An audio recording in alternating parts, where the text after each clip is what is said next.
If it's Friday night, say yeah, for it's Strictly Sports NFL Friday. Hello, friends. Anthony Fleur here with you, and welcome to another edition of Strictly Sports NFL Friday as we continue on Week 12 of this 2017 NFL season. I'm joined by good old MF Michael Fletcher.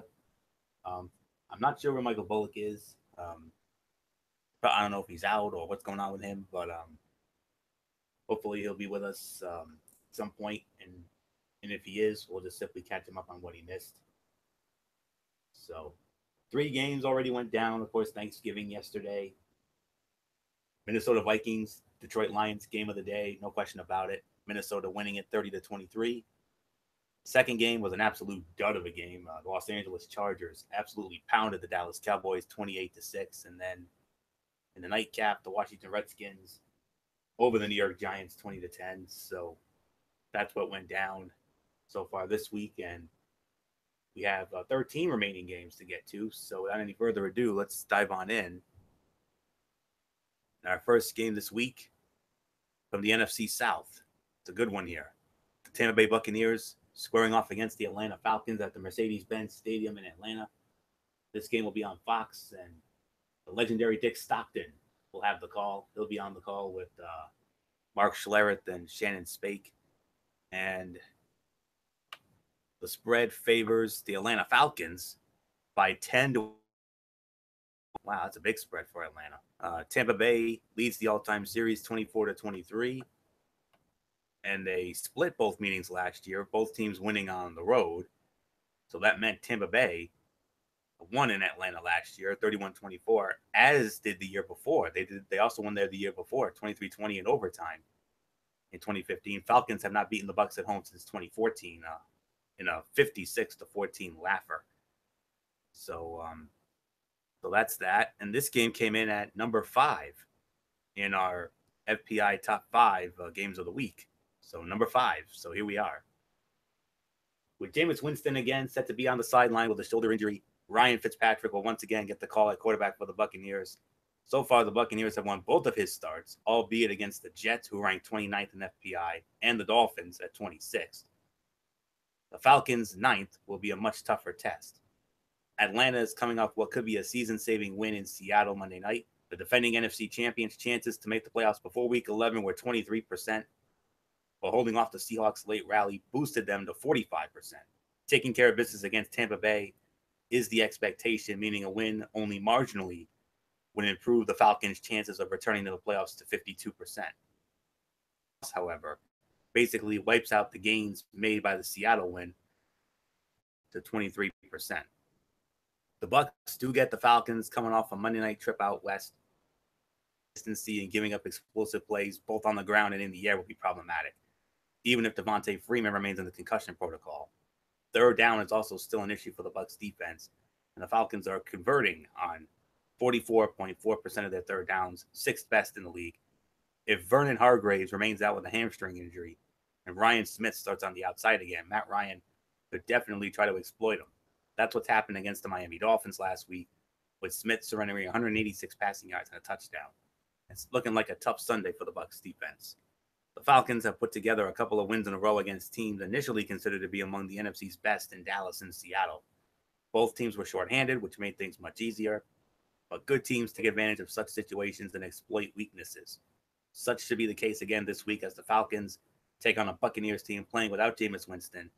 Veteran Ryan Fitzpatrick is capable, but he won't extend plays in the same manner as Winston. What the Falcons have to do is continue to score points. They've averaged 30.5 the past 2 games. Matt Ryan should be able to move the ball down the field against a Buccaneers team that gives up 274.5 passing yards a game, second to last in the league. Although the Buccaneers have won 2 in a row in Atlanta, the Falcons have momentum as the NFC's 6th seed and need to take advantage of playing 3 in a row inside the new Mercedes-Benz Stadium.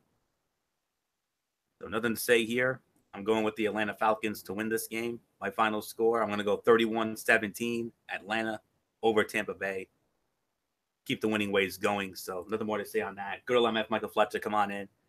Tampa Bay Buccaneers, Atlanta Falcons, Mercedes-Benz Stadium.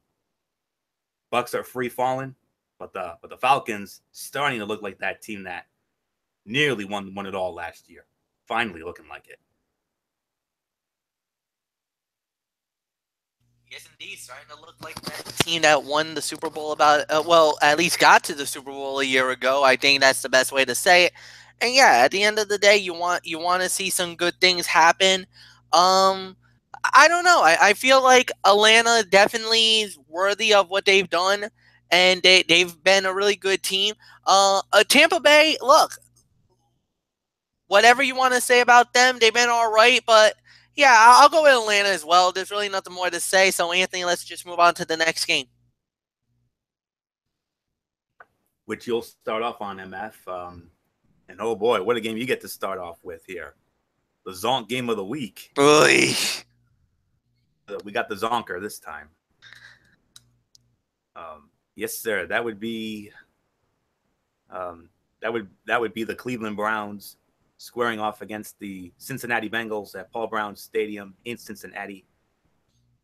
This game will be on CBS, and Andrew Catalan and James Lofton will and Patty favored by 8 to 9.5. This is their second meeting of the year, and the Bengals, of course, won the first one, a 31-7 beatdown in Cleveland.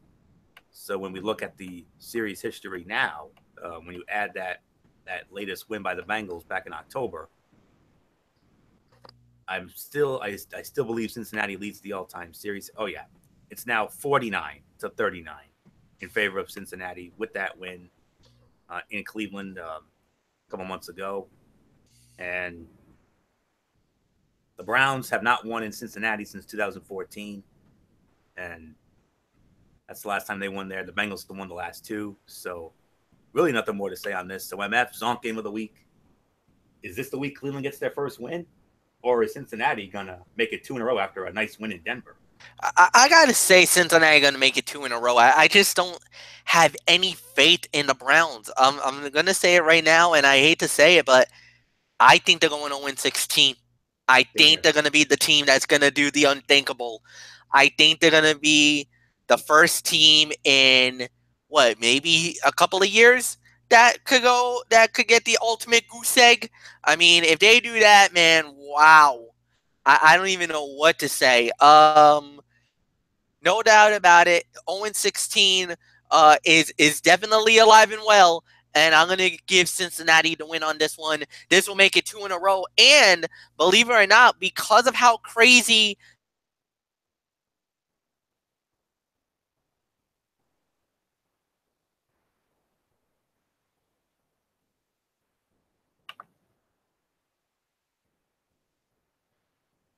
How crazy what? You might have been cut off there a little bit, but I'll let me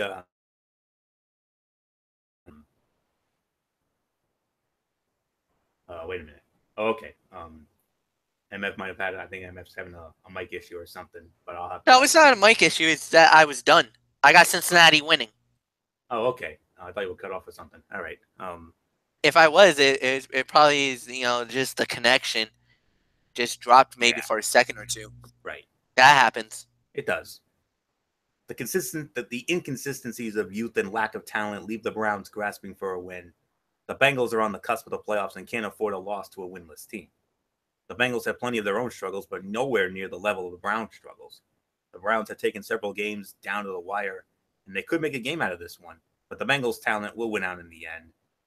Cincinnati, I say, will win it as well. I agree 100%. My final 21-10 in favor of the Bengals. We're not going to waste much time on this one. So let's just move on to our next matchup. Another divisional matchup. This time in the we're going to have the Tennessee Titans, the Indianapolis Colts at Lucas Oil Stadium. They met earlier this year on a Monday night, and the Tennessee Titans, as you all remember, they won that game in Nashville, but we'll get to that in a minute. This game will be on CBS, and well, actually, no, it's actually going to be on Fox. This game got cross-flexed to Fox. They made some schedule changes and changes that really benefited our side. Oh, when you hear about the game of the week that MF and I are going to have, we're going to have some fun with that, believe it or not. But This is a Fox game, Tennessee and Indy. Chris Myers, Daryl Moose Johnston, Laura Oakman will be on the call. And Tennessee is a 3 to 3.5 point favorite. No surprise there. And when you factor in Tennessee's win over Indy on that Monday night on October the 16th, which I'll be honest is a very is a day is a date I hold near and dear to my heart because a special friend of mine has a birthday that day. Anyways, Indy, Tennessee. Yes. It cut the Colt lead down to 31-14 in favor of Indianapolis. And Tennessee snapped an 11-game losing streak to the Colts with that win on that Monday night, October 16th, that 36-22 win in Nashville. And it's been a long time since Tennessee has left Indianapolis with a win. You got to go back to 2007. That's the last time Tennessee won in Indianapolis. That was at the old RCA Dome.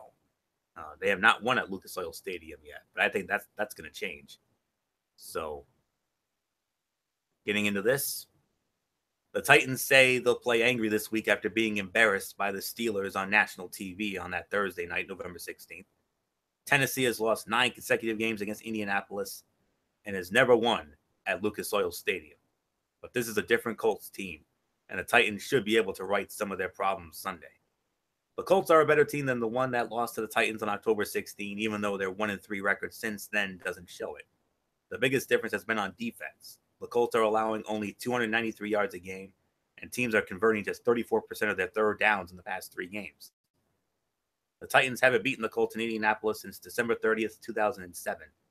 That streak, as long as quarterback Jacoby Brissett clears the concussion protocol, could reach 10 straight on Sunday. Keyword could, but I don't think it does.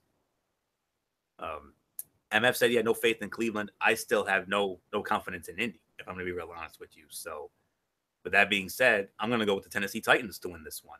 My final score, 31-20, Tennessee. So, really nothing more to say on this. So, MF, can Tennessee make it a clean sweep of Indy, or does Indy even the score from October 16th? I mean, it really just depends on how Tennessee comes out. They are playing for their playoff lives. They are, right now in the mix.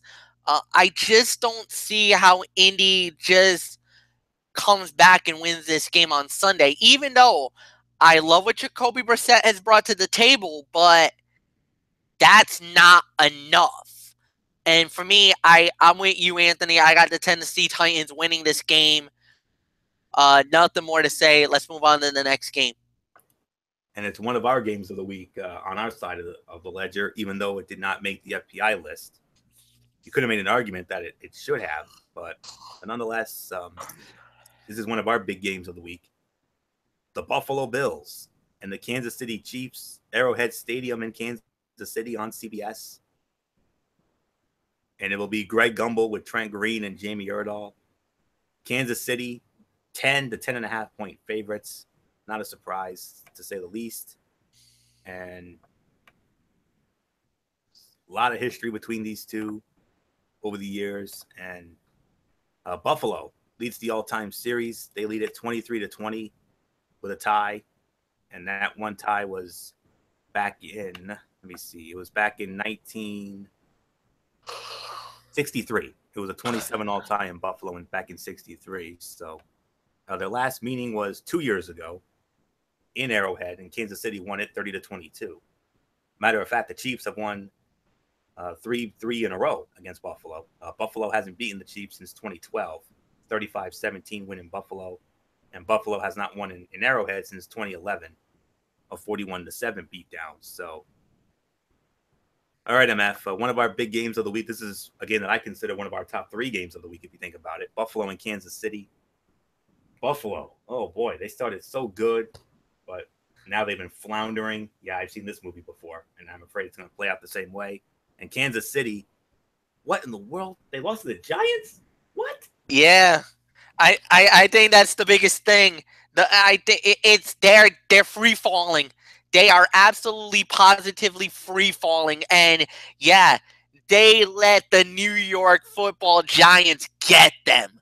I mean, they were 5-0 the hottest team in the NFL, and ever since that game, they gone 1-4, and they've been losers. I think they lost like 4 out of the last 5, and it's getting scary in Kansas City.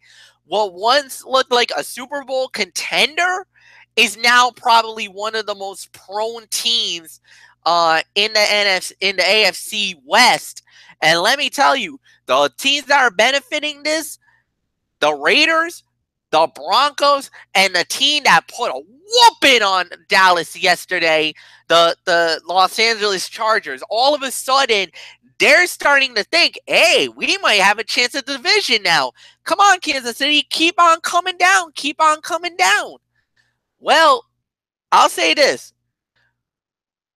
I think, without a doubt, first off, Buffalo, you are a bunch of idiots for benching Tyrod Taylor to bring in Peterson as the quarterback, and we all saw how much of a liability he was. 5 interceptions in the first half alone. Yeah, I know Anthony Florio is Mr. Mr. What's the way I could say this? That he's definitely he's a man of faith and everything else. Let me tell you, he lost his faith with the Buffalo Bills after seeing that performance on Sunday. Are you kidding me, man? I'm shocked he did not go with Bret Hart 1997 on us on that. But I'll say this. Look, they got Tyrod Taylor back. I don't know if he should, I don't know what they're going to do with them. But you got a prone Kansas City team that is not good. They're nowhere near the team that they were earlier in the year. And this would be the greatest opportunity for Buffalo to pull the upset. Right here, right now, Kansas City's a wounded animal. This would be the perfect moment to pull the upset. One problem. You're in Kansas City. You're at Arrowhead, the loudest stadium in the NFL. You are in the enemy's domain when you go to that place, and let me tell you, I think the Chiefs are better at home than they are on the road. I got Kansas City barely winning this game, 21-17. I think Buffalo's going to give Kansas City all they can handle, even though the spread might have it a little more higher. I got Kansas City playing really good, but Buffalo's going to give them a world of hurt. I would not be stunned if we see Buffalo win it. I'll go as far as to say that. I got Kansas City winning, but I would not be shocked if Buffalo pulls the upset. Go ahead, Florio, it's yours. Very compelling argument indeed, MF. No doubt. But the Chiefs, yeah, you said it. The Chiefs have been sliding, but the Bills' 3-game losing streak has featured some eye-opening statistics that won't inspire much confidence in Buffalo. Since Week 9, the Bills ranked 27th in yards gained per game at about 299, and 29th in yards allowed, 414. The Bills have also allowed 135 points over the past 3 games, tied for the 4th most in a 3-game span since the 1970 AFL-NFL merger. If there was a game for Alex Smith and the slumping Chiefs offense to bounce back, this is it. Buffalo is reeling. Buffalo's move back to Tyrod Taylor at quarterback on Sunday isn't good news for the Chiefs, who undoubtedly would rather have faced Nathan Peterman. But the Chiefs have quietly played better defense in recent games, particularly against the pass. Opposing quarterbacks have a passer rating of 64.5 over the past 3 games. The Bills are 30th in passing yards, so the Chiefs should have enough to overcome Buffalo, no matter the QB. I agree, MF. It will be a close game. I got it just a smidgen lower with Kansas City winning, of course. 20-17, I think is going to be the final in favor of Kansas City. I agree 100%. I mean, this would be a monumental win for Buffalo if they could somehow go into Arrowhead, loudest stadium in the league, find a way to shut those rowdy fans up. I mean, I would love that more than anything else, and it would actually give Buffalo a chance, a puncher's chance to make the postseason. I mean, something we have not done since '99. MF and I were starting our first year of high school then. Yeesh, we're old. But nonetheless, it's Kansas City, I'm afraid. 20-17. And that's all I can say on that. So now we move on to our next game. And, well, it's a game that, of course, MF and I have a lot of history with. I mean, we've called many of these games over the years. Not this one, however. Well, this installment anyway. The Miami Dolphins and the New England Patriots, Gillette Stadium, Foxborough, CBS. Of course, our local affiliates, WPRI 12, will have it. Iron Eagle, Dan Fouts, Evan Washburn on the call. New England, 16.5 to 17.5 point favorites. And the series history actually does favor the Miami Dolphins, 52-48. However, New England won both meetings last year, including Foxborough, 31-24, week 2 of 2016. The Dolphins, I don't believe, have won in Foxborough since week 3, I believe it was, back in 2008, when the Dolphins put a 38-13 whooping on New England, the infamous Wildcat game. Of course, we all remember that. So 52-48, Miami leads the all-time series, and I believe I start this one off. So this one could and should get ugly. The Dolphins were swept by the Patriots last year and haven't won in Gillette Stadium since 2008. Miami's defense is allowing 35.5 points a game during its current 4-game losing streak. The Patriots and quarterback Tom Brady should have no problem putting up points. After an exhilarating 10-day, 3-leg road trip to Denver, Colorado Springs, and Mexico City, in which they steamrolled the Broncos and Raiders, one concern for the Patriots would be the possibility of a letdown. Here's one thing on the line for the Patriots. With a win, they'll improve to 9-2 and guarantee a winning record for the 17th consecutive season, to break a tie with San Francisco 83-98 and Dallas 70-85 for the most consecutive winning seasons since the 70 merger. While Miami's pass rush potentially could create some problems, the Patriots' offensive line has improved markedly in recent weeks, and the Patriots now rank 12th in sacks allowed per pass play. So, nothing more to say on this. I got the New England Patriots winning this game. Lock of the week. Yeah, I'm sorry, MF. I got to say it. I got to be honest. Got to be the main tussle like it is. Lock of the week. Book it. 31-17. New England over Miami. Nothing more to say, MF. I mean, out of all the games on the schedule, I know this is the one you're dreading the most. And Jay Cutler doesn't make matters easier. He's out. Matt Moore's in. Yep. Oh boy, you Eric, and the rest of your Dolphin family. Oh boy, you got a long day ahead of you. Yeah, we do. But I'll tell you this: a couple of Patriot fans have openly admitted that they're concerned about this game because of the fact that, one, the long layoff because of going from, Colorado, then to Mexico into high altitude, and then there was a report about Brady hurt. That Brady has an Achilles injury.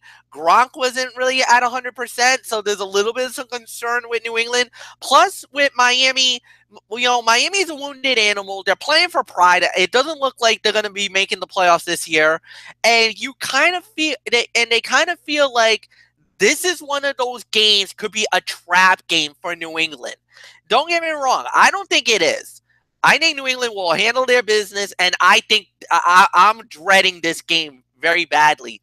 Come in, because I honestly think it's going to be the same way like you think. I think New England's going to crush Miami in this game because look at everything that has happened up to this point.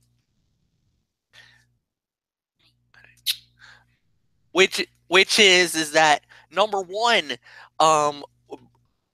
the running game for Miami has been stagnant ever since they traded away Jay Ajayi. That basically opened the floodgates for anybody else. Cameron Drake and Damian Williams, they've done all right for what it was worth. But you're going up against a New England Patriot defense that has only given up 17 points in the last 5 games. I mean, they average about 17 points in the last 5 games. So obviously, that means you got to really have to step it up. Now, Jay Cutler, I would have been a little more concerned. I like the fact that Matt Moore is the guy going up against the Patriot defense because that means Matt Moore is going to be more of a risk taker. He's going to throw the ball downfield. He kind of has a feel of like a Ryan Tannehill. And if you remember, Anthony, last season, especially in that first matchup, when Miami and New England went after each other at Gillette, Tannehill was getting holes. Like he was able to break a few good passes against that New England Patriot defense, and I was there. I saw it with my own eyes. I was in Gillette a year ago. There's a possibility I might be there again. I don't know. I can't say yes or no. I'm still talking to a couple of people who's close to the situation, so I might be here on Sunday. You don't know. I don't know. I can't say yes or no. But whatever the case may be, this is going to be a great matchup. But I'm going to openly admit it. Miami, the only way Miami wins this game, and I'm going to be real honest, you got to keep New England off the field. You have to establish a run, and you got to get to that secondary. And we got weapons down there. Kenny Stills, if you saw that game last week against Tampa, even though it was in a losing effort, the minute Matt Moore got in the game, the Dolphins woke up. Their offense looked a lot more crisper. They looked a lot more smoother. They looked a lot more better. The only problem is they couldn't get it into the end zone. Once they did, that's when they started making a big comeback, even though they lost at the end. A couple of bad defensive plays, and then I don't even want to get into that last the kickoff. That was so horrific. I don't even want to talk about it. All right. At the end of the day, obviously a lot of people are saying New England's going to win the game. A lot of people got New England winning this by 2 to 3 touchdowns. I obviously understand that. I get it. And the crew is absolutely great. Dion Lewis is looking like that the Lewis from the Super Bowl from a year ago. If he's in that form, yeah, no doubt about it. New England's going to crush Miami. Miami's just got to get to Brady early and try to pressure him. But against the Patriots, it's almost impossible to do. New England is so good at home. It's not even, if you steal a game in New England against the Patriots, count yourself very lucky. Very few have done it. Not many, but a handful have done the impossible. We've done it. We've beaten them once before. But the way Miami's playing lately, I just don't see it happening again, though. That's the one thing. Obviously, I want Miami to win because there's more than just pride on the line now, because this is a war. So obviously, I'm going into a war zone. I know that. I just want to come out of it alive and unscathed. But I know I'm going to get my licks. I know I'm going to be left a bloody mess. It's just, I just want, if Miami goes down, I want them to go down on the sword. Play with honor, play with pride, keep the game close. If we can get this to a 3 to 7 point margin and we lose, I call that a moral victory more than anything else. So Michael Bullock just got in. So Anthony, why don't you just reset the table for him and then we'll go.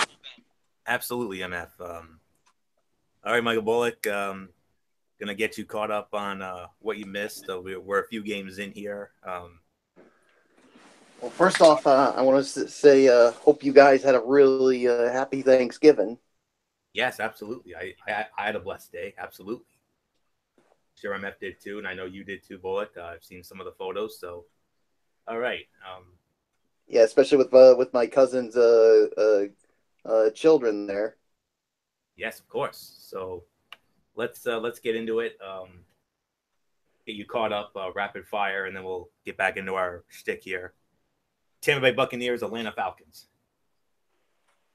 Oh, I got the Atlanta Falcons winning this one. Yeah, I think, to me, I just feel like this is the beginning of a turnaround for them. I mean, if they want to get back to that team they were. They really got to start turning this around quickly. I mean, with only a few games left in the season. So I got Atlanta winning. Donk game of the week, Cleveland Browns, Cincinnati Bengals. You kidding me? Cincinnati Bengals all the way. Tennessee Titans, Indianapolis Colts. Oh, I got the Tennessee Titans winning this game.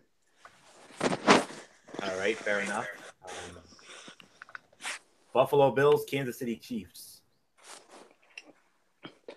Whew, sorry to do this to you, Florio, but I got to go with the Kansas City Chiefs in this one. I mean, I think this is the time they're finally going to get back to their winning ways. I mean, losing to the at the time the 1-win New York Giants, totally pointless and unnecessary and unacceptable. If I'm going to be quite honest here, so man, they really need to win, because if they lose this game, I think it's time to hit the panic button in Kansas City.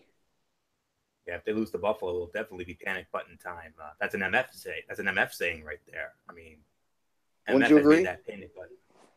Yeah, so no doubt.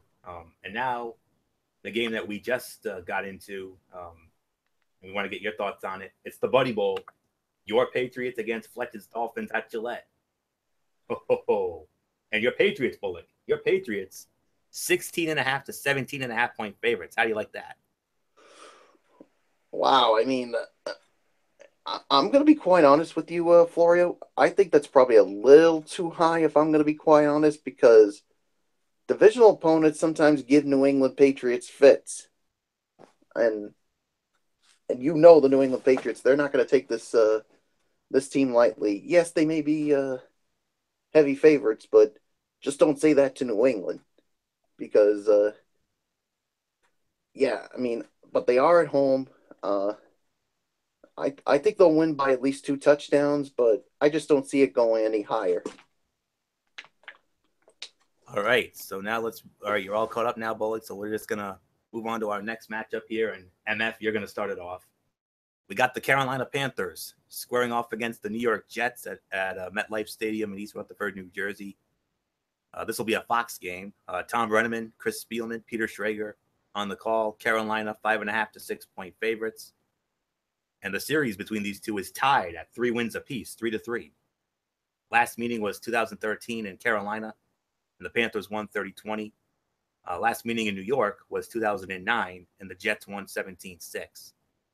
Just the third meeting in New York, and the Jets won the previous 2. So Carolina has not beaten the Jets in New York. They have beaten the Giants in New York, but they've never beaten the Jets in New York. So that's a big thing. So, all right, MF, let's get you started here.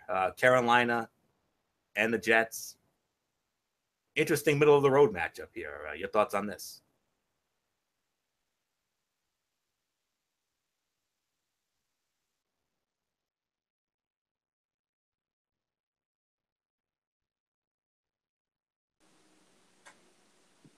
Did we lose Fletch? Oh, he's not having mic issues here. No. Right, he's right here. Yeah. All right, Carolina and the Jets. All right, I just muted my mic because I know you guys were, because I didn't know how long you guys were gonna do your trying to catch Bullock up, so that's why I kind of waited there for a minute. Carolina and the Jets. All right, you know what? I'm gonna openly admit this. Carolina is very a fickle team for me. They're like Dr. Jekyll and Mr. Hyde. There's games where they're really, really good, and then there's games where they literally fall flat on their freaking faces. And you don't know which one you're going to get. For me, I'm going to openly admit it. I like Carolina against the Jets in this game. I think Cam Newton should have a good game. I think Christian McCaffrey should have an all right game. The running game should be fine. And the Jets, I don't know. They had this weird thing going where some games they're looking really, really good, and then there's other games where they all fall flat on their faces. And right now, believe it or not, guys, because of how tricky this division, the AFC has been, the Jets actually have an outside chance of making the playoffs. Now, they need a few other things to fall their way, but This is going to be an interesting game, but I got Carolina winning this one. So nothing more to say. Mike Bullock, I'll give it to you. Yeah, I got Carolina winning this one. I mean, basically, the Jets can sometimes give teams fits, but there's just something about Carolina, especially with Cam Newton. I think they should have no problem with the Jets. I mean, the Jets have been, they've been struggling as of late too. So yeah, so give me the Carolina Panthers to win this one. So Florio, it's yours.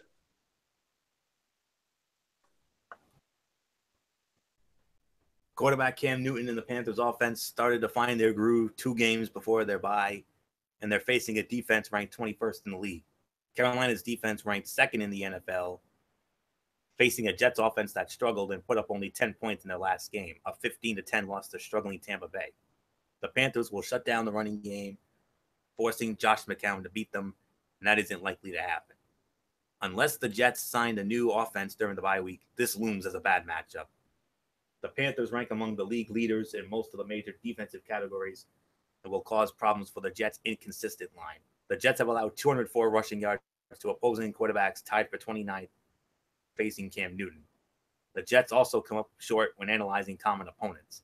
Carolina's last 3 wins came against teams responsible for the Jets' last 3 losses: Tampa Bay, Atlanta, and Miami. I got the Carolina Panthers winning this one as well. I'm going to go 27-17 Carolina over the Jets. And the Panthers will win at the Jets for the first time ever. So nothing more to say on that. Let's just move on to our final 1 o'clock early game matchup on Sunday. Yeah, here comes another zonk game of the week.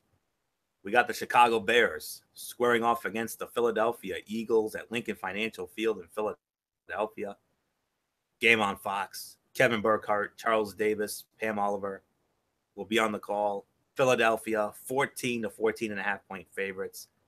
The Bears do lead the all-time series, however, 28-11 with a tie. Phillies won the last 2 in a row against Chicago, including last year. Philly went into Chicago and beat the Bears 29-14. They last met in Philadelphia in 2013. Philly won handily 54-11. Chicago last won in Philadelphia and overall against the Eagles in 2011, a 30-24 win in Philadelphia. So, Michael Bullock, we're going to start it off with you here. I wonder who you got in this one, Chicago or Philly? Oh, I got the Philadelphia Eagles winning this one easy. I mean, boy, last Sunday, I mean they went into Dallas and basically beat the snot out of the Dallas Cowboys, and I'll tell you this right now. I mean, Carson Wentz. I mean, no disrespect to my guy Tom Brady. I think Carson Wentz has got to be the favorite to win the MVP. I mean, what a difference from his rookie season to sophomore season. I mean, his sophomore season's been spectacular, and he's the reason why this offense is really going right now. And I think this is a team nobody from the NFC wants to face come playoff time with the way they're playing as of right now. So yeah, and with every win, they move closer and closer to winning the NFC East. So yeah, so I got the Eagles winning this one. My final score, I'm going to go 38-14 is going to be my final score. Carson Wentz is going to have another solid game and add to what could be an MVP type season for him. So nothing more to say. Florio, it's yours.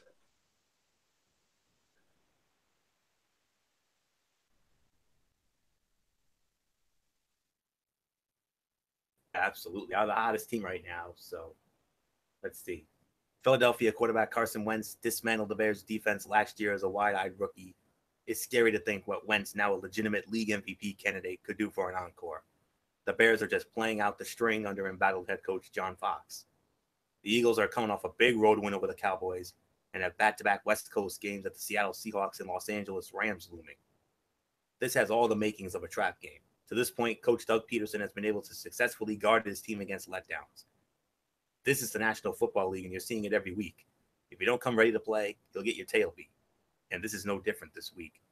The Eagles seem to be wired the right way and will take advantage of a home game against a lesser opponent before playing 3 straight on the road. So, nothing more to say on my end. I got Philly winning as well. 30-10, no doubt about it. MF, fly Eagles fly, MF. Nothing more to say on that. They are flat out killing everybody in the NFC. I got into this conversation yesterday with a few people that was very close to me, and they were talking about the Patriots and everything else, and they were like, if there's one team that could trip them up, and I said it flat out, Philadelphia's the only team that could trip New England up if you make it to the Super Bowl. The reason why, number one, a great quarterback. Carson Wentz is proving himself to be an unbelievable player. Number two, a great running game. You got a two-headed monster with Jay Ajayi and your Garrett Blount. And B, on that front, if it's the Patriots, your Garrett Blount was a former New England Patriot. He knows what New England will throw at Philly in the game. Plus, Jay Ajayi knows New England really well by playing them twice a year again as a member of the Miami Dolphins. So he knows maybe a little extra oomph that you would know against your opponent. So you can strategize how to attack this team. Number three, you got good receivers on both ends, a tight end that can catch and block, and a defense that can get to the quarterback. This is the formula. This is the key. These are the ways to beat the Patriots and win a Super Bowl. If it gets to that point, if we make it that far, Philly will be dangerous. You don't want to see Philly right now. The way they are playing, I'm telling you right here, right now, I think we're all in full agreement. They are very high on our power rankings tonight, and I would not be surprised if you hear us call their names literally at the very end. Nothing more to say. I got Philly winning. Anthony, it's yours. Now we go into the first of our 4 late afternoon games. 1 4:05 kickoff and 3 4:25 kickoffs, which includes the game of the week, the Tony and MF special, which I cannot wait to get into. But before we do, we got 2 late games to get into. It falls third on our list of 4. Our lone 4:05 game, another one of the Zonk games of the week, divisional game in the NFC West, with the Seattle Seahawks squaring off against the San Francisco 49ers at Levi's Stadium in San Francisco. And this game will be on Fox, and it'll be Kenny Albert with Rondé Barber and Christina Pink. And I hate to say this, fellas, the scheduling gods did not look down on us. We're unfortunately we're gonna have to sit through this monstrosity on Sunday, according to the maps. We're getting this game. Oh boy, boy howdy, can you believe that? But Seattle, 6.5 to 7-point favorites, and this is their second meeting of the year. They met earlier in the year. I think it was in week number 2 in Seattle, and the Seahawks barely escaped with a 12-9 win. So that now increases Seattle's lead in the series. It's now 22-15 in favor of Seattle all time. Seattle won in Seattle, and I believe it's now 8 in a row Seattle has won against San Francisco, dating back to that unforgettable NFC Championship game in Seattle, January of 2014, when Seattle won 23-17. Since then, it's been all Seattle. They've swept the last 3 years, and they've already won the first one. The Niners have not beaten Seattle at home and overall since 2013, 1917 in San Francisco.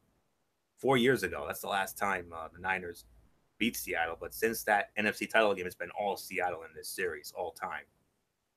So, with all that being said, let's just dive on in. 49ers are catching the Seahawks in a potentially vulnerable state, with injuries piling up in their secondary and elsewhere. Also working against the Seahawks is they're playing on the road on a short week against a team coming off its bye. Those factors should only keep the game closer than it otherwise should be.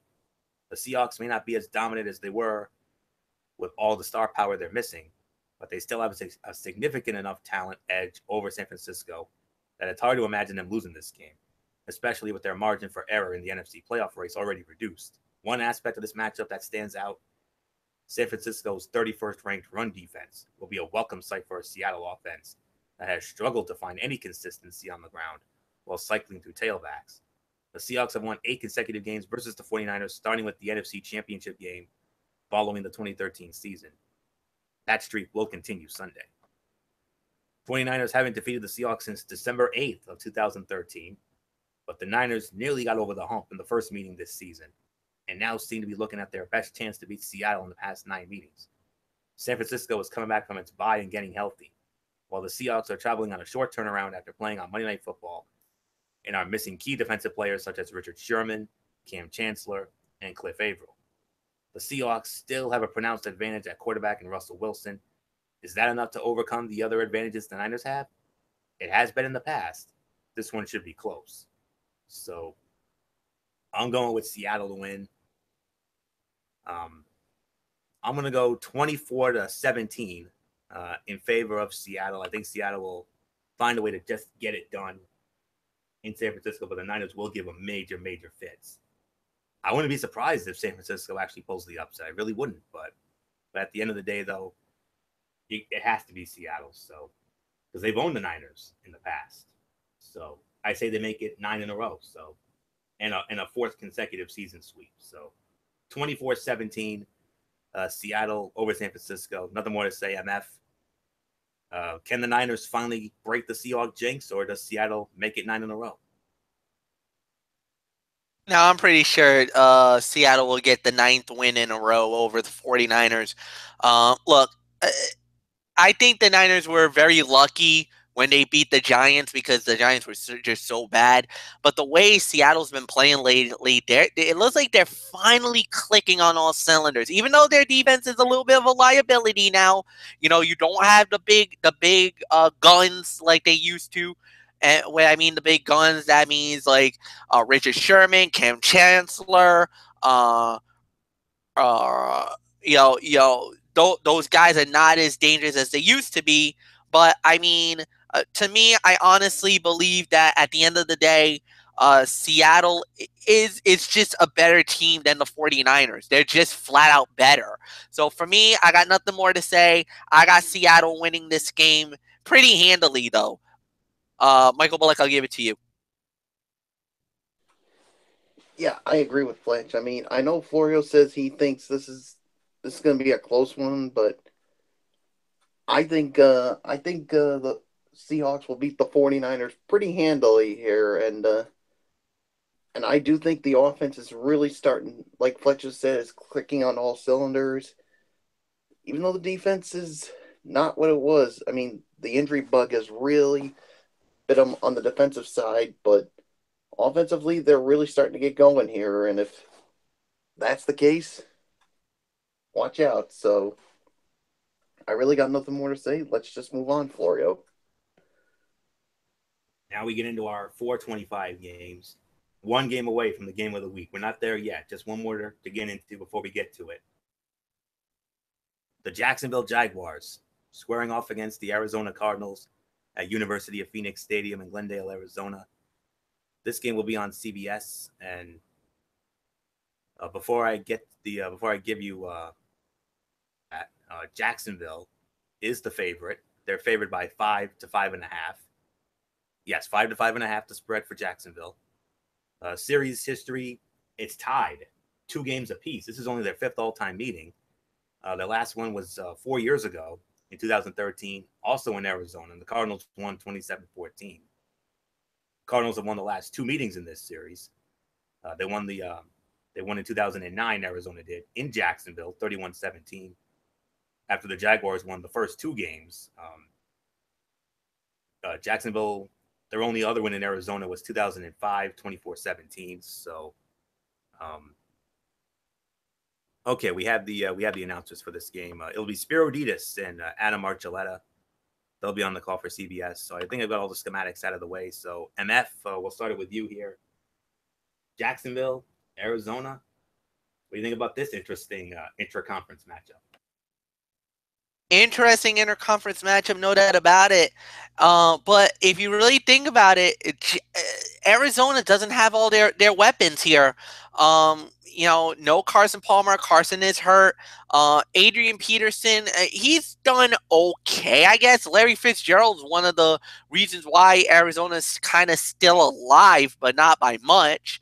And then a defense that we really thought was going to be good. It hasn't really been that great. Where with Jacksonville, I mean, you want to talk about one of the biggest surprises in the NFL right now. Here we go. Jacksonville. A year ago, I had you being that team that could be a playoff caliber team. Basically, I thought you guys were going to win the division. And you made me fall flat on my face, and I have still not forgiven you for that. But 1 year later, you're making me, you're like, Mikey, you were too soon.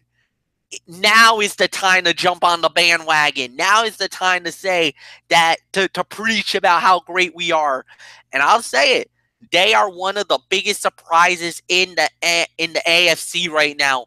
If the playoffs begins today, they're hosting a playoff game as the divisional champion going into the postseason. They would actually be in wild card weekend because right now, New England and Pittsburgh, they're a little higher.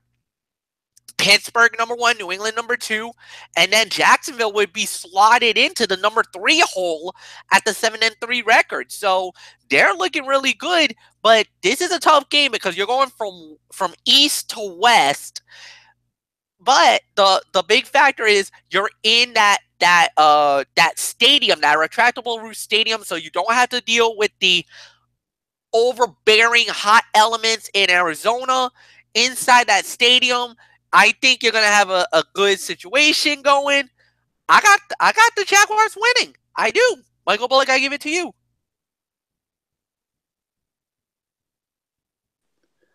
Yes, and like you said, Arizona, I mean, they don't look the same. Losing some of its offensive weapons. I mean, Carson Palmer's one. And like you said, Adrian Peterson, he's been okay, but nothing really special when it comes to him. Yeah, in Jacksonville, I mean, like you said, definitely one of the surprise teams in the National Football League, and I know Fletch is upset because last year he had them as the team that was finally going to make the playoffs, and he said, and Jaguars like, you're a year too soon, but hey, they finally turned it around, and yeah, so, and as of right now, I mean they could be playing on wild card weekend, so definitely been impressed with them. So I am going to go with the Jacksonville Jaguars to win this one. I'm gonna go 28-14 is gonna be my final score. So Florio, it is yours. The Jaguars have to like the matchup against Blaine Gabbert, their 2011 first-round pick. During his 3 seasons with the Jags, Gabbert showed time and time again that he panicked under pressure. And the Jaguars' defense is the best in the league this season at creating pressure. The Jaguars are first in sacks with 40, pressure rate, which is the percentage of dropbacks on which the quarterback is sacked under duress or hit, and passing defense, 162 yards a game. And they're also third in interceptions with 13. The Jaguars will rattle Gabbert, and that will result in turnovers and big plays, which will give Jacksonville its 5th consecutive victory. The Cardinals have struggled this season against good defenses.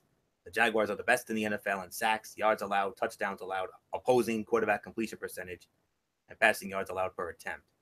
That doesn't bode well for Arizona, which has struggled to run the ball against tough front sevens. However, the Jaguars are ranked 26th in rushing yards per play, which may allow Adrian Peterson to break free for another big game. But Jacksonville has the number one pass defense in the league. With Arizona having allowed 28 sacks this year, the Cardinals could be in for a long day. And I think they will be in for a long day. So I'm going with Jacksonville as well. My final score, 24-10, Jacksonville over Arizona. And now, gentlemen, are you ready? Are we ready for this? It's game of the week time. Not just on our side of the ledger, but also overall. This game came in as the game of the week on our FPI top 5 list. Who would have thought this when the schedule came out? Who would have thought this game would be the game of the week all around? Yeah, if you asked us at the beginning of the season, this game was the game of the week, I would have said you're crazy. Right? And here we are. And we're going to get it. And the best part is, we're getting this game on our CBS affiliate, WPRI 12. So the scheduling guys made it up to us for that other snafu. But here we go. The New Orleans Saints and the Los Angeles Rams at the Los Angeles Memorial Coliseum in Los Angeles. This game's on CBS. Hello, friends. Jim Nantz, Tony Romo, Tracy Wolfson will be there. Rams, 1.5 to 2 point favorites. Series history, a lot of history because, these two used to be rivals in the old NFC West. And it's the Rams who lead the all-time series 40-32. They met last year in New Orleans. It was all the Saints in the Superdome, 49-21 beatdown.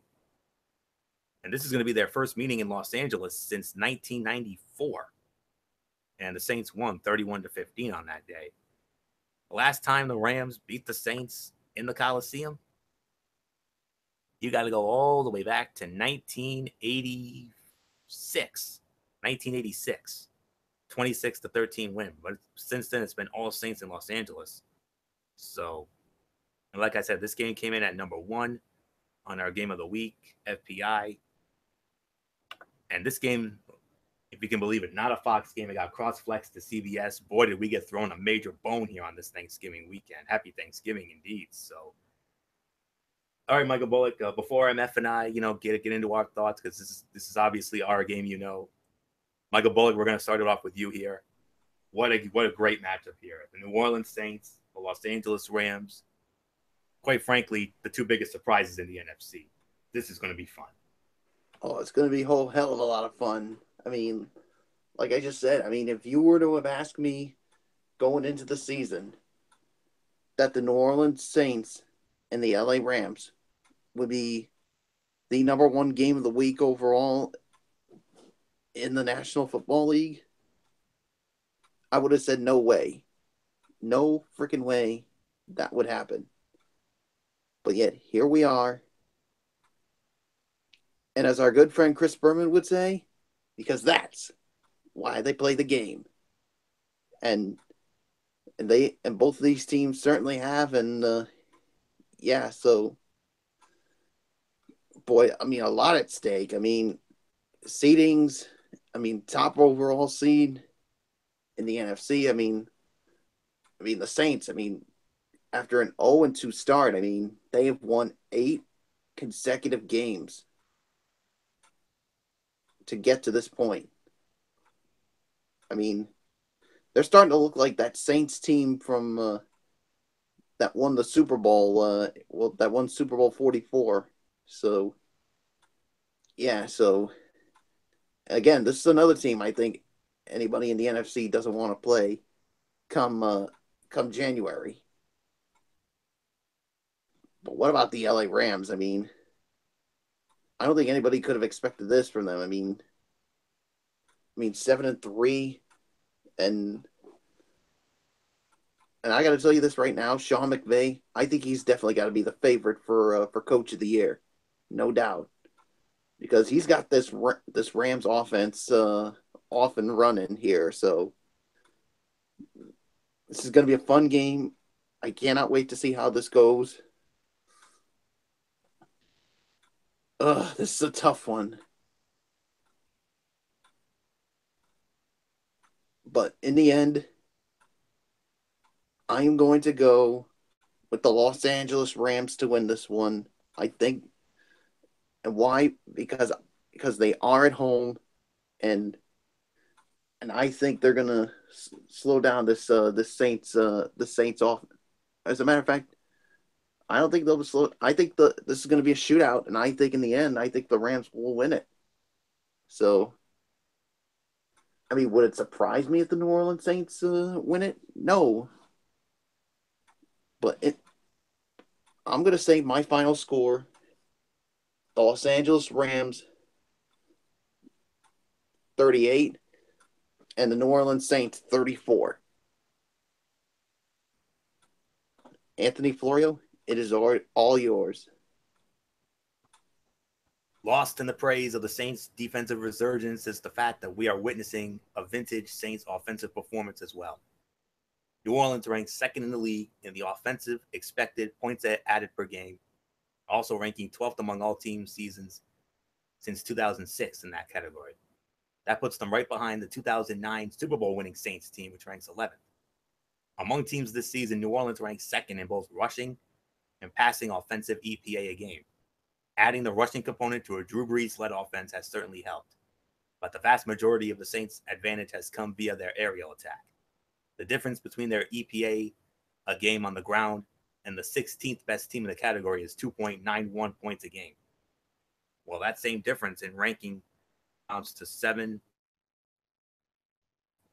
points.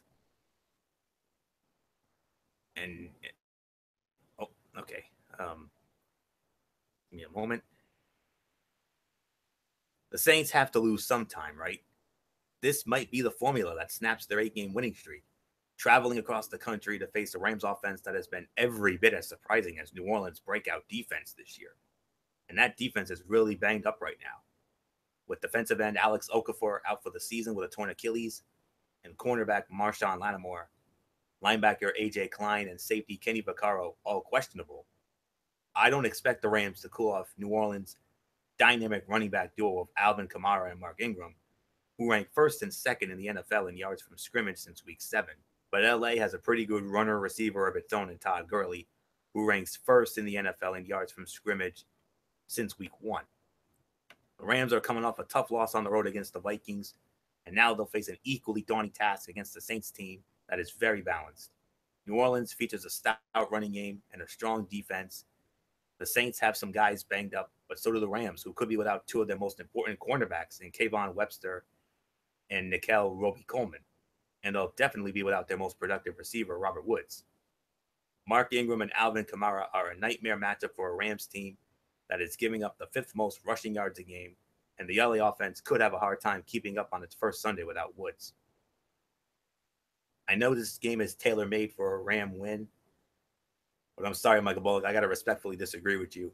I got to go with the New Orleans Saints in this one. They're just so hot right now, especially Ingram and Kamara, and we all know what Drew Brees is capable of. Come on. I don't think it's going to be as high scoring as you have it, but I think it'll be a decent scoring game, no doubt. But I'm going with New Orleans. My final score, 28-24. New Orleans over the Rams. Michael Fletcher, MF. All these years, we've gone without doing an NFC game, and here we are doing our second one this year. I cannot believe it. Boy, did we get thrown a bone here. New Orleans and the Rams. Coliseum. Second time this year, we're going back to the Coliseum, too. Second time this season, we're going back to the Coliseum. The both times that we've done NFC games have been with the Rams. So this is actually very interesting. Going back to LA, we're going to have to get used to it, Florio. We're going to have to get used to going to LA because remember, we're going to be doing a Super Bowl down there very, very soon, sometime down the line. So it's going to be a fun game. It's going to be a great matchup.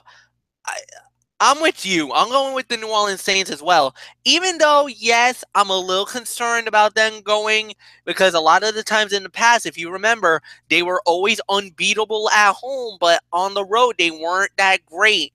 But this year, they have the weapons to make a deep run. If their defense can continue to tighten up and get better week in and week out, I'm going to openly admit this. I think the Rams I think that the Saints could make the Super Bowl. They could be playing in Minnesota when this is all said and done. Them and Philly right now are like 1-2. They're neck and neck. Drew Brees is having an incredible year, MVP type season. Alvin Kamara and Mark Ingram, a two-headed monster. That's another good thing to have. Receiving core looks really good, really strong to say the very least. And it doesn't look like they're missing Brandon Cooks at all. You know, you got so many weapons over there. Michael Thomas and all them boys. I mean, I think they're really doing in that. The defense is the one thing you would worry about, but you know, the Rams also have some weapons. Jared Goff has done very well for himself. You know, he's not the most flashiest and not the sexiest player or what he does week in and week out, but he does really good. Todd Gurley, what a stud. What a beast this guy really is. A good receiving core, but the problem, and you said it, injuries to the defense. That's probably going to hurt the Rams in this game on Sunday. So I'm with Anthony on this one. I got the Saints winning it, and I have it pretty close as well, 24-17. I think this is going to be a great matchup in the Coliseum. And, you know, the one thing that everybody was saying when they were bringing the Rams to LA was, you know, can you make them viable? Can you make them legit? Are they going to be good enough, you know, week in and week out when they do these games? Well, I'll say this. They are viable. They are a legitimate team, and what Sean McVay has done with the Rams has been unbelievable. And to think, to go up against a guy like Sean Payton, a Super Bowl winner, and if you really think about it, Anthony, both him and Drew Brees, just even at the beginning of the year when they lost the first two games of the season, everybody was thinking that the Saints were done. Drew Brees retire. They should fire Sean Payton, and a whole bunch of other things were going around. All of a sudden, now we're talking about them possibly being a candidate for league MVP and coach of the year, respectively. Unbelievable. What a game we're going to have on Sunday. Can't wait to do it.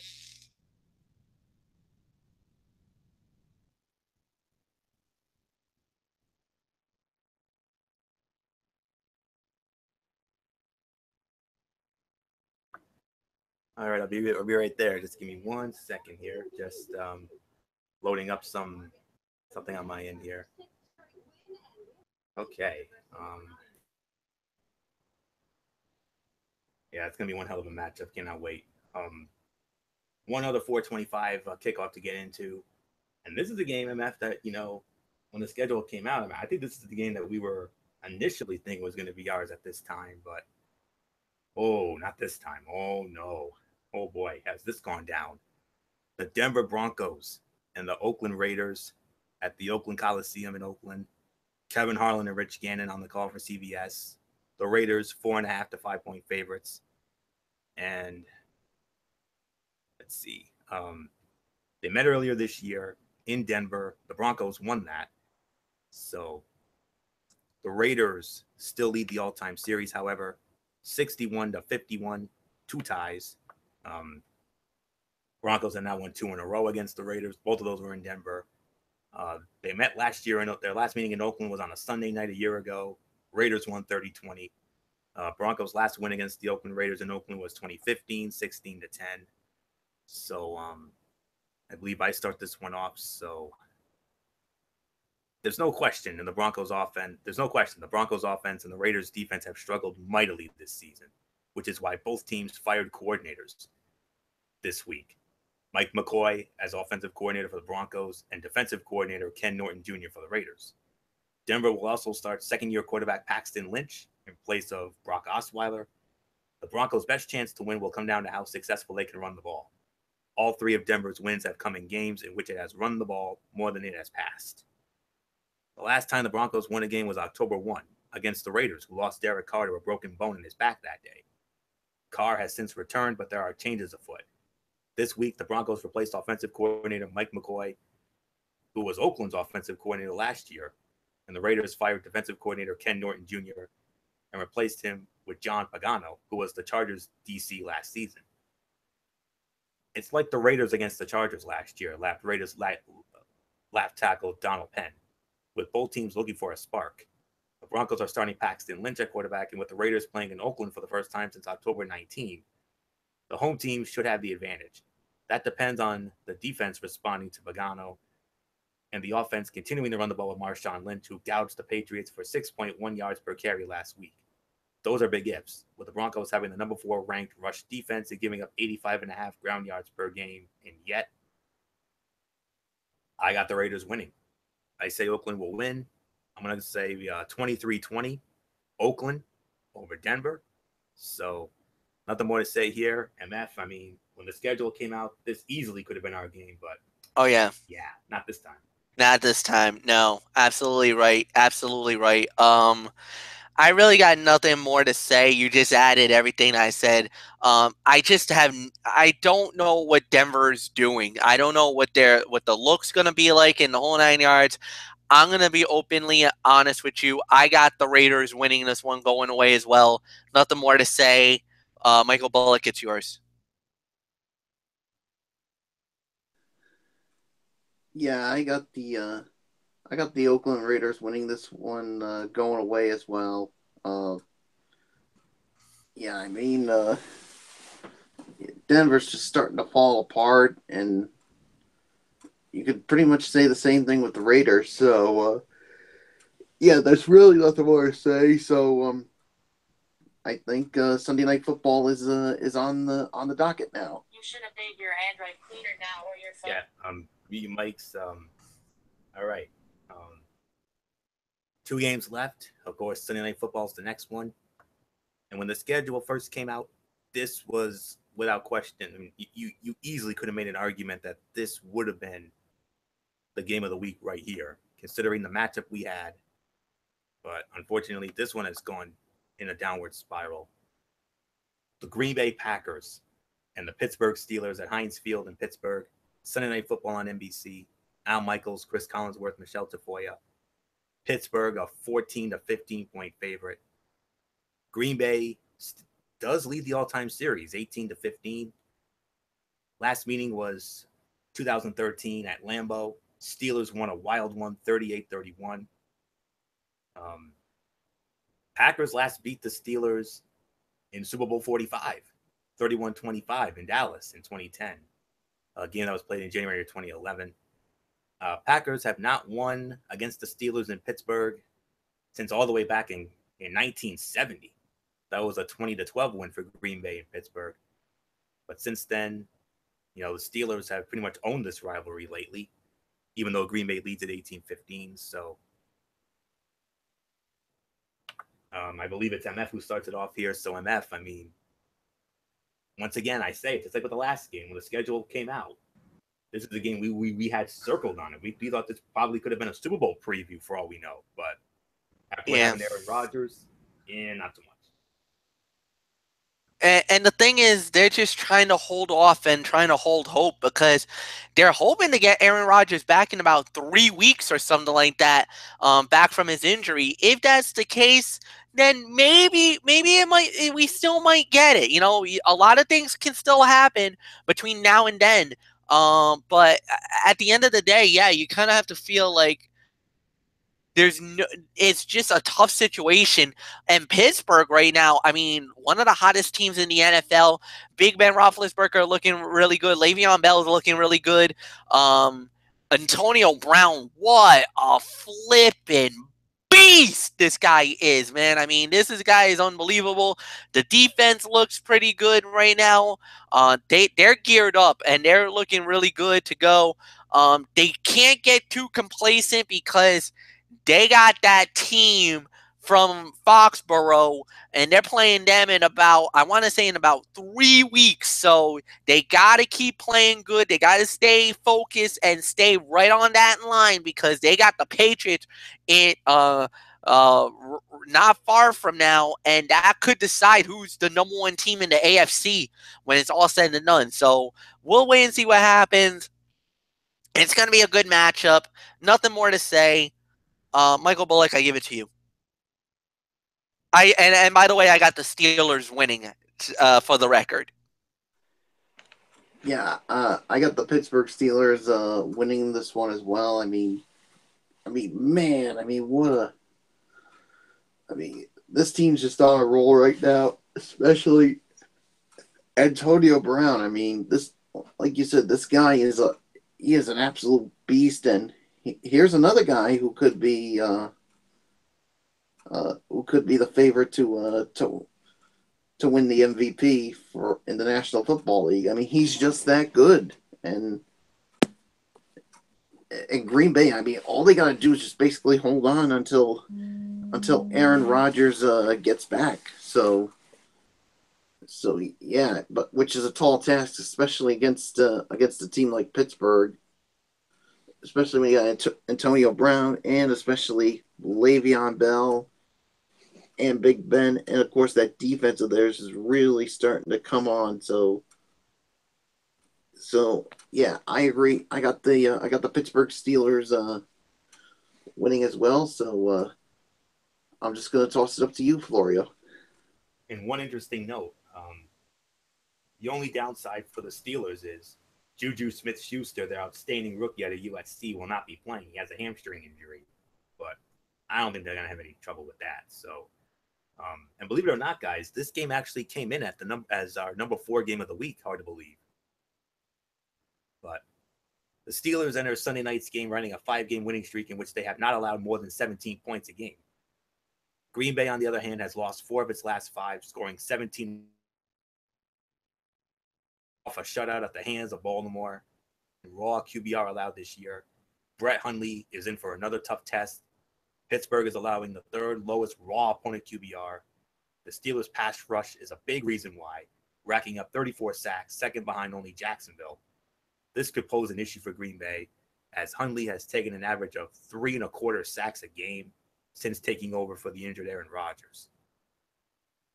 Coming off a shutout loss to the Ravens, the Packers faced the 2nd-ranked scoring defense in the NFL. If they couldn't score against the Ravens, how in the world are they going to function against the stingy Steelers? Brett Hundley should play better than he did last week, but that's not saying much. A solid running game would seem like the formula to beat the Steelers, and it might be the Packers' only hope. What was once a marquee matchup has lost luster because of Aaron Rodgers' absence. The Steelers are often game to let teams with lesser records hang around, but they are 8-0 when scoring at least 19 points, which matches up well against the Packers' average of 13.5 points a game over their last 5 outings. The Steelers' defense with 34 sacks on the year should be able to apply pressure on a Green Bay offense that has given up 36 sacks. Ben Roethlisberger is 19-3 with 49 touchdowns in primetime games at Heinz Field, and the offense appears to be finding its groove. So this is another lock of the week. Pittsburgh in a laugher, 37-13. All Pittsburgh, all the time. And now we go to our final game of the week, Monday Night Football. The Houston Texans and the Baltimore Ravens, M&T Bank Stadium in Baltimore. Monday Night Football on ESPN. You know who's going to work it. Sean McDonough, John Gruden, and Lisa Salters. Baltimore, a 7 to 8 point favorite. And the Ravens lead the all-time series 6-2. However, the Texans won their last meeting in 2014, a 25-13 win in Houston. In 2013, that's when they last met in Baltimore. Ravens won that one going away 30-9. Texans are 0-4 all-time in Baltimore, including a playoff game in 2011, which was a divisional game. But this also came in as our high leverage game of the week, believe it or not. So, Michael Bullock, we started with you. High leverage game of the week, Houston and Baltimore. Baltimore coming off that shutout over Green Bay. If they can do that to Green Bay, what are they going to do against Tom Savage? Ooh, that should be a lot of fun for the Ravens. So, Michael Bullock, let's start it off with you. I'll tell you, that Baltimore Ravens defense, I think, will definitely tee up on Tom Savage, because Tom Savage is pretty much meh. So, but Joe Flacco, he's got to get back to playing. To being the quarterback that he was that led the Ravens to the Super Bowl, because I mean, if the Ravens want any shot of making the playoffs, he's got to be that guy to lead this team down the stretch.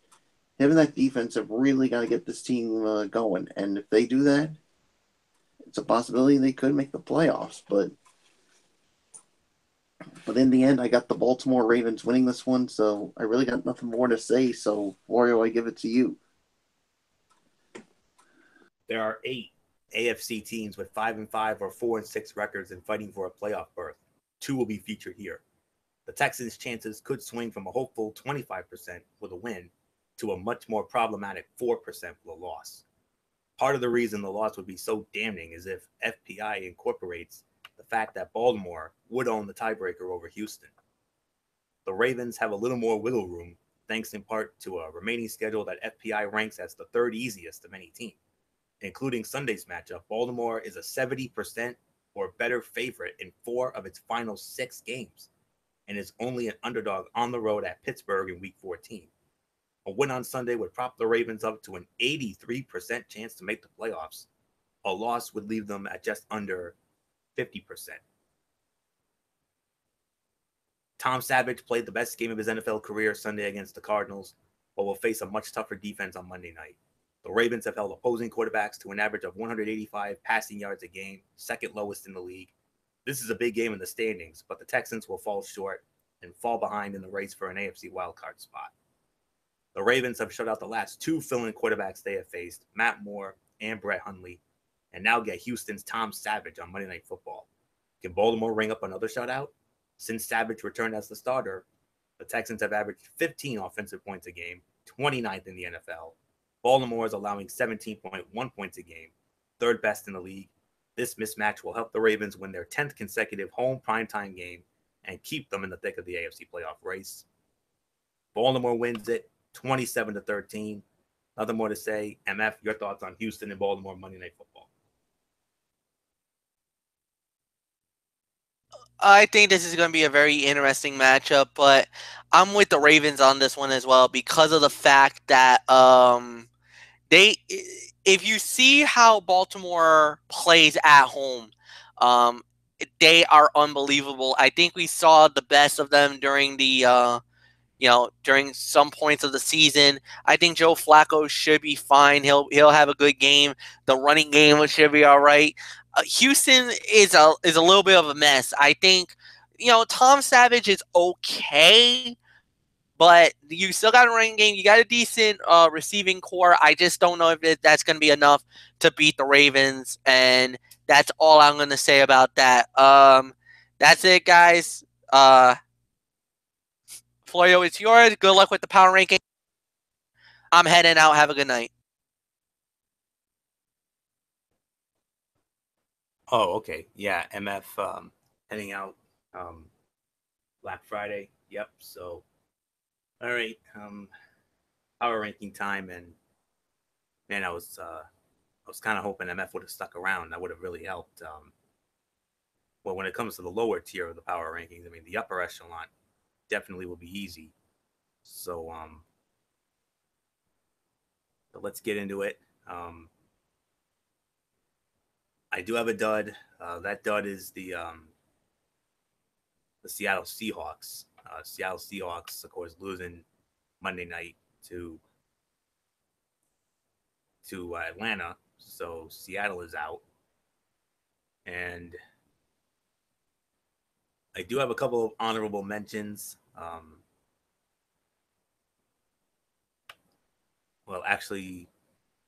I do have one honorable mention. The Los Angeles Chargers. I mean, after what they did to Buffalo and absolutely smacking them around, I mean, you definitely have to consider them, but they're almost there. Almost there. They need a little more. So that's really all I can say on that. So I think we might be in good shape here. So alrighty, now let's get into this installment of the Power Rankings. I'm going to start it off at number 10. And my number 10, I got to go with the Baltimore Ravens. Baltimore Ravens coming in at number 10. Yeah, I know it was against Brett Hundley and the Packers, but based on the other records and bodies of work, I have no choice. This is more of a reluctant number 10. But I got to put them in there anyway. Ravens with a 23-0 shutout of Green Bay. And yeah, I had no trouble with the Packers whatsoever. I mean, and you heard what I just said. They've beaten fill-in quarterbacks with Matt Moore and Tom Savage. Well, Tom Savage is next, but yeah, the Raven defense definitely feasted on Brett Hundley. 6 sacks and 3 interceptions. Flacco didn't have to do much. And Collins with a rushing touchdown, and Mike Wallace had a receiving touchdown, but this was all about the defense, man. I mean, 6 sacks and three interceptions. And Willie Henry and Matt Judon each had 2 sacks apiece. Well, actually, Terrell Suggs, all 3 of those guys had 2 sacks apiece.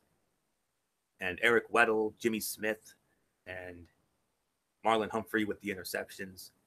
I mean, this was just an all-around beat down by the Ravens, and that's why I got to put them in at number 10. So my number 10, the Baltimore Ravens. So Michael Bullock, how about it? Yeah, I agree with you. I'm going to go with the Baltimore Ravens as my number 10 as well. So, yeah, you pretty much touched on everything. Let's just move on to number 9. Number 9. And I just need to check one quick thing.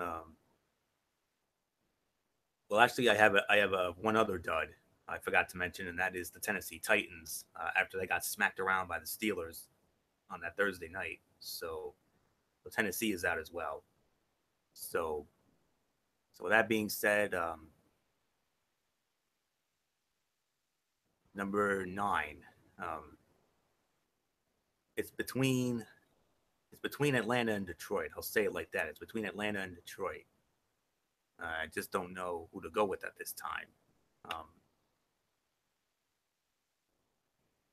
And remember, these rankings are reflective to the previous week, not what happened yesterday for some of these teams. So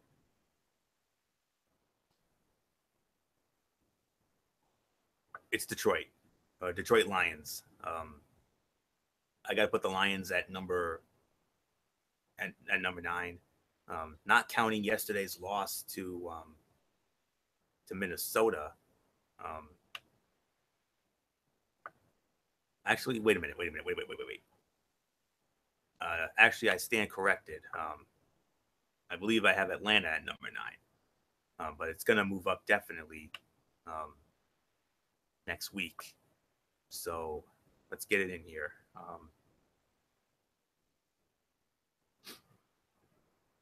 Yeah, it was Atlanta. Because remember, these rankings are reflective of the previous week. It'll definitely change next week. Atlanta, though, winning 2 in a row, 34-31 over Seattle. And on that Monday night, I mean, they're finally looking like that team that, went to the Super Bowl last year. Matt Ryan, a couple of TD passes, the defense with 3 sacks and an interception of Russell Wilson. Coleman with a rushing touchdown in that one. Mohamed Sanu and Levi Tololo with receiving touchdowns, and Ishmael had a sack. Kamal Ishmael with the sack. Trufant with an interception for 43 yards. Grady Jarrett and Takaris McKinley had the other sacks. So nice win for Atlanta. They won 2 in a row. So Atlanta Falcons, number 9. Michael Bullock, how about it?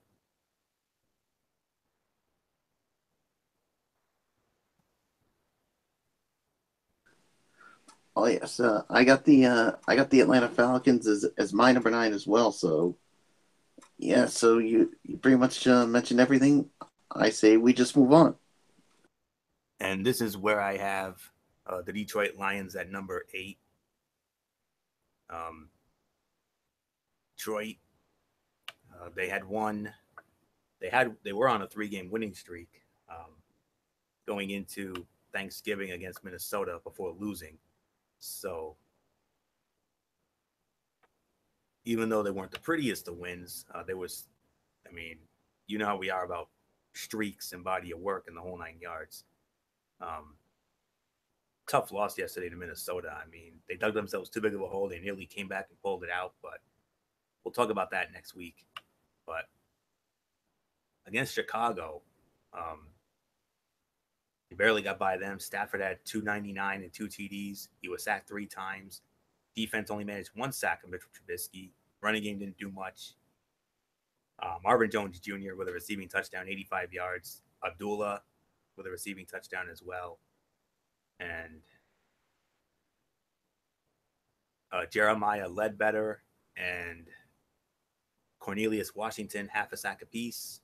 And performance was just good enough. So Detroit Lions are number 8. Michael Bullock, what do you say?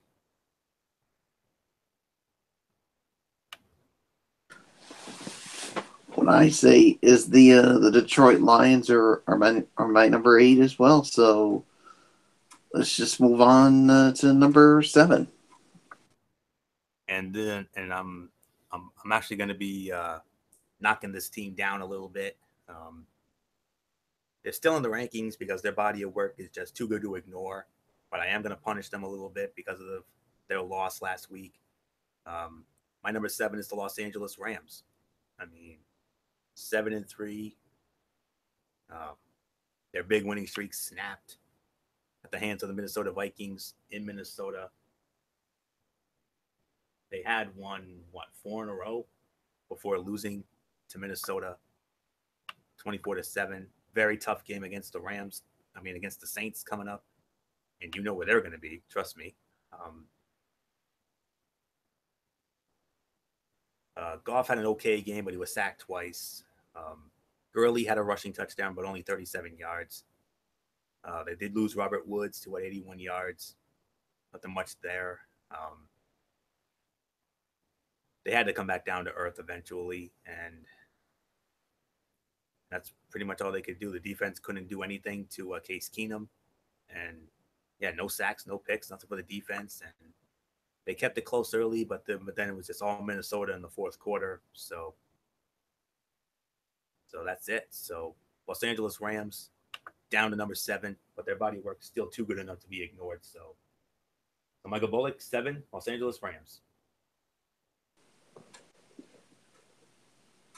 Yep, the LA Rams are my number 7 as well. They did lose and should be dropped, but like you said, they're just too good to be dropped too much. So so there's really nothing more to say. So let's move on to number 6.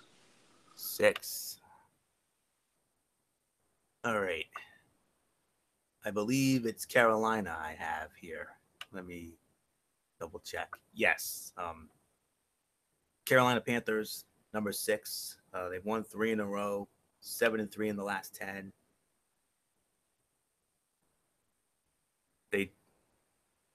Actually, it should have been a tie. I should have had them with the Rams at number 7 because they were on a bye. So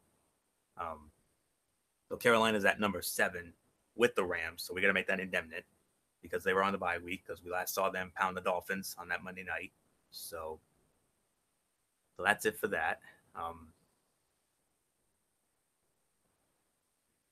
So I think we should have smooth sailing here for the rest of the way. I'm not mistaken. So we just will check on that. Yeah, we should have smooth sailing the rest of the way.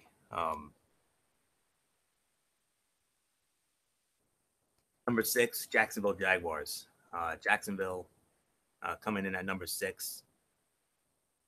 Yeah, these next 6 are going to be beyond easy because of the bodies of work of all the teams we have in here. Jacksonville comes in at number 6, winners of 4 in a row, 7-3, their record. Easy win over the Browns, 19-7.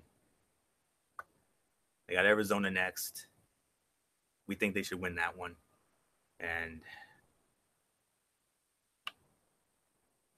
even though Blake Bortles was sacked twice and had a so-so game, the defense feasted on Deshaun Kaiser. 5 sacks and 2 interceptions. Fournette over 100 yards at 111 yards. Mercedes Lewis with the receiving touchdown, but the defense, though, 5 sacks, including 2.5 by Yannick Ngakoue. He had 2.5 of those sacks. Malik Jackson with a sack. Calais Campbell, half a sack. And Dante Fowler had a sack. And Telvin Smith and A.J. Bowie had the interceptions. And just a nice win for Jacksonville against the meh team. So nothing more to say. Jacksonville Jaguars are number 6. What do you say, Bullet?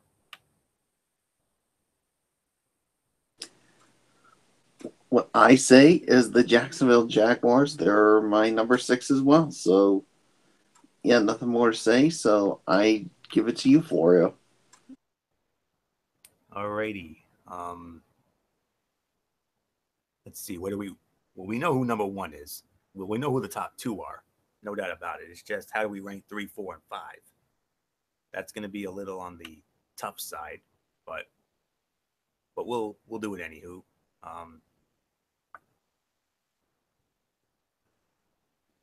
Number 5. Number 5, I believe this is where I have the Minnesota Vikings. Remember, their win over Detroit does not count towards this week's rankings. It will next time.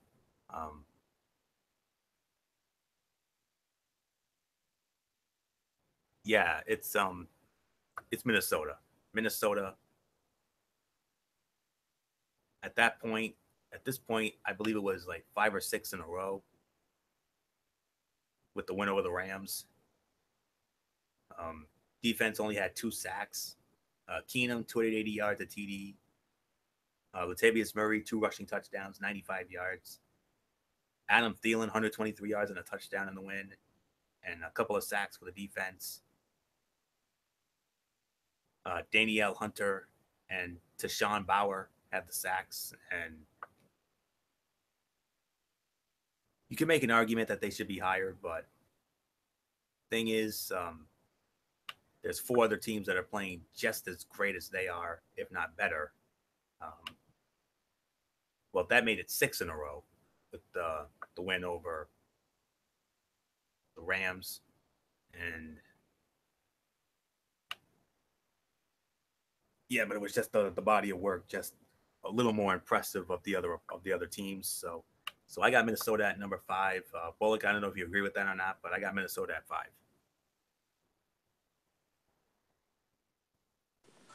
Yeah, I got Minnesota at number 5 as well. So, yeah, so let's just move right along to number 4. All right, and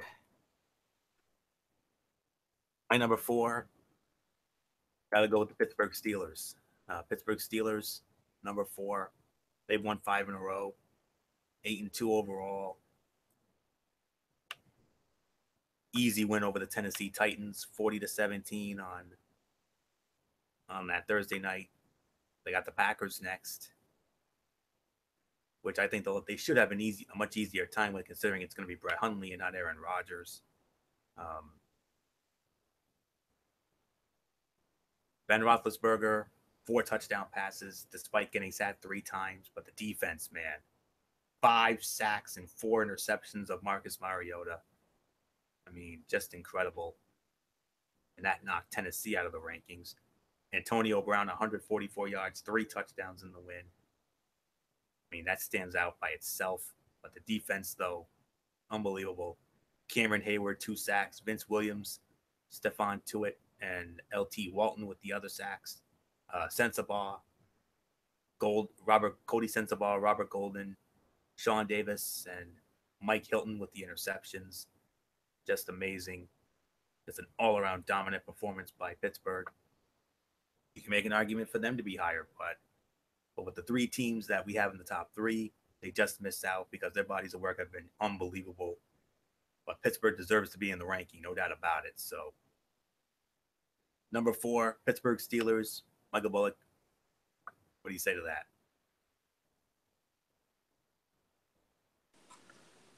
Yeah, I got the Pittsburgh Steelers at number 4 as well. I mean, they continue to to be on a roll right now at 8-2. So yeah, there's really nothing more to say. So let's just move on right along to number 3. And it's your team, Bullock, the New England Patriots, winners of 6 in a row, 8-2 as well.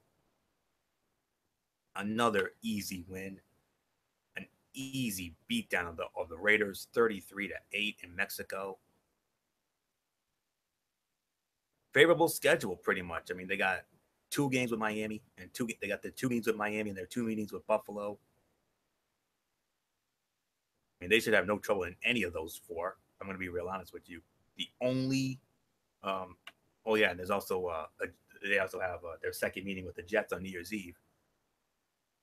The only game I'm concerned about for the Patriots is the game on December 17th against the Pittsburgh Steelers in Pittsburgh. That's the only one I'm worried about. But other than that, they should have no trouble with Buffalo. They've owned Buffalo. They should own Miami as well. And then the Jets, seriously. So, but getting back to the game against the Raiders in Mexico, I mean, I thought this had the potential to be a shootout. I thought it could have been a 5-star Shakespearean drama shootout, but oh boy, was I wrong. And I know, but knowing Bullock, I know he'll take it any way he can get it. I mean, 33-8 over the Raiders. My goodness gracious. Tom Brady, 340 yards, 3 TDs. Defense only had 1 sack and 1 pick of Derek Carr. Brandon Cooks, 149 yards and a TD. Amendola had a TD. Dion Lewis and Kyle Van Noy and Trey Flowers, half a sack apiece. Duron Harmon had the interception rather. So they're just keeping on rolling. Very favorable schedule. I mean, the only tough game left is Pittsburgh, but 2 against the Dolphins, 2 against the Bills, 1 against the Jets. I think we're probably looking at a 14-2 or 13-3 at the absolute worst for the Patriots. They should be at least a 1 or a 2 in the AFC once again. So, nothing more to say. They're number 3, New England Patriots. Bullock, I mean, your team's got a very, very favorable schedule. The only blemish, of course, I think, is Pittsburgh.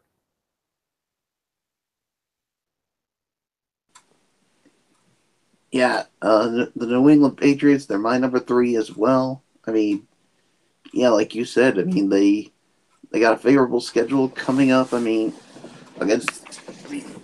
almost the rest of it is against the for Pittsburgh. So, yeah, so they could be well on their way to another division title. So yeah, New England Patriots number 3. Let's move right along to number 2. And it's the New Orleans Saints. 8 in a row, 8-2. An amazing come from behind effort against the Washington Redskins. 34-31 in overtime in the Superdome. Unbelievable. Coming back from 15 down to win. Just amazing. Drew Brees, 385 yards, 2 TDs, threw a pick, sacked twice. Defense had 2 sacks of Kirk Cousins. Mark Ingram, 134 yards and a touchdown. I mean, this guy has been unreal.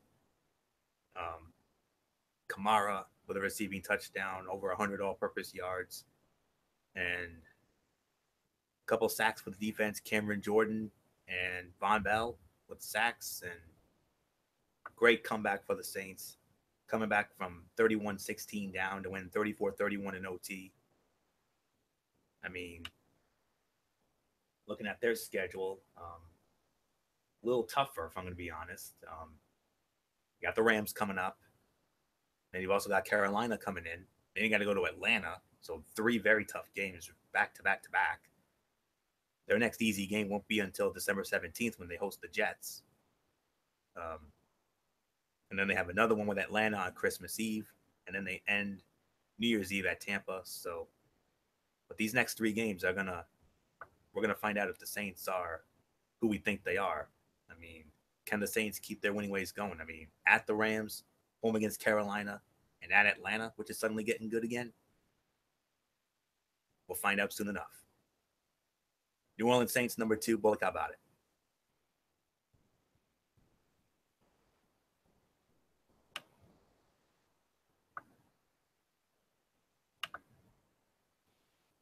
Bullock, are you there?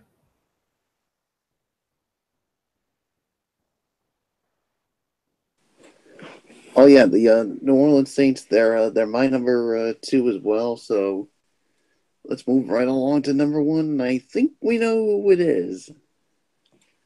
You want me to do the honors, or do you want to do the honors? I'll do the honors, and it's 3 simple words: fly, Eagles, fly. You got it. The Philadelphia Eagles, number 1 in the power rankings once again. I mean, they continue to wow us with everything they've done offensively, defensively, and like I said, Carson Wentz, I think, is going to be one of the favorites to win the MVP. So, yeah, so there's really nothing more to say. So, Philadelphia Eagles number 1. Flory, what's yours? Yeah, it's Philadelphia. No question.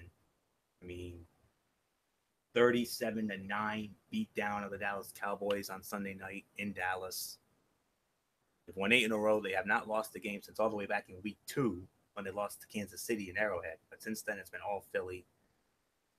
Carson Wentz, okay game, but the defense, man. 4 sacks and 3 interceptions of Dak Prescott. Clement had a rushing touchdown. Kenyon Barner had one as well. Alshon Jeffrey, Torrey Smith with receiving touchdowns, but the defense, though, 4 sacks and 3 picks. Brandon Graham, Timmy Jernigan with 1 sack apiece. Derek Barnett had 2. Rodney McLeod, Ronald Darby, and Malcolm Jenkins with the interceptions. It's an all-around dominant performance by the Philadelphia Eagles. They more than deserve to be number 1. They've won 8 in a row. They're 9-1 overall. I mean, this team just gets better and better and better each and every week. And they've got another easy opponent coming up against the Chicago Bears. I mean, they should have no trouble with them whatsoever. I mean, because Chicago, we all know how terrible they are. And just give me 1 minute as we'll look up the Eagles' remaining schedule, see if it's a favorable one indeed. I mean, they got a favorable game against Chicago, no question about it. But then it will get tough. I mean, 2 tough games on the road at Seattle and at the Rams. 2 very tough games indeed. But then it will get favorable after that. After those 2 games, at the Giants on the 17th, a game at home on Christmas night against the Raiders, and then New Year's Eve against Dallas. So looking good for Philly, looking good. I think they can beat Seattle. Not sure about the Rams. They'll definitely beat the Giants and Oakland and Dallas. I'm probably thinking maybe we could be looking at a 14-2, 15-1 season. Wow, can you believe that? Wow, unreal. But nonetheless, Philadelphia Eagles are number 1, and that's gonna put the bow on this edition of NFL Friday. We're not gonna do shout outs because we already did our shout outs the other night as part of our football feast, so no need to rehash them again. So that'll do it. So feature content coming up, of course. Monday night we got Ridiculously Raw. Rumor going around is we could have the Bar against Rollins and Ambrose for the tag team titles. That's just a rumor. I don't know if that's true or not, but if it's true, oh boy, what a match that's going to be. I mean, you know how exciting it is when they get together. So we'll find out soon enough. And my review of 205 Live, unfortunately, because of some changes to my cable lineup, I no longer have Pop Television, which means I will no longer be doing Impact Wrestling reviews. So it'll be just 205 Live as part of my Tony's Take. Sorry to say. So that's Monday night. And then Tuesday night, we got the Cerebral Smack Talk with MF over on his channel, Race Fan 95. Thursday, well, I should say Tuesday, we'll review SmackDown Live. Maybe a Mikey's Mindset. I don't know. We'll see. And then Thursday will be our season finale, if you can believe it already. Our season finale of College Football Thursday, Championship Week. we got quite a few championship games we're going to get into. Looking forward to that. And then, of course, next Friday, we got NFL Friday right back here. So that's pretty much it. I mean, of course, it's a very exciting weekend coming up in college football. I mean, the way the schedule looks now, I believe it's only six games on the docket next week. I mean, and they're all championship games. So it'll be one of our shorter shows next week, barring any ranking changes. So that's it. So until Monday night for Ridiculously Raw, it's Anthony Flair here for Michael Bullock and in spirit. Good old at Michael Fletcher, Dee Woodson, and Derek Ferreira. You know the routine, everybody. Thumbs up. Talk to you later. Yeah, throw it up, Fortune 4 style. Bye for now, my friends. God bless. Be good to each other. Have a blessed weekend, a blessed rest of your Thanksgiving weekend. Enjoy all of the college football rivalry games tomorrow and the NFL on Sunday. And until Monday night for Ridiculously Raw, you've been watching Strictly Sports NFL Friday right here on the Tone 25 on YouTube.com. And for everybody who's been a part of this one, for now, Anthony Florio. So long.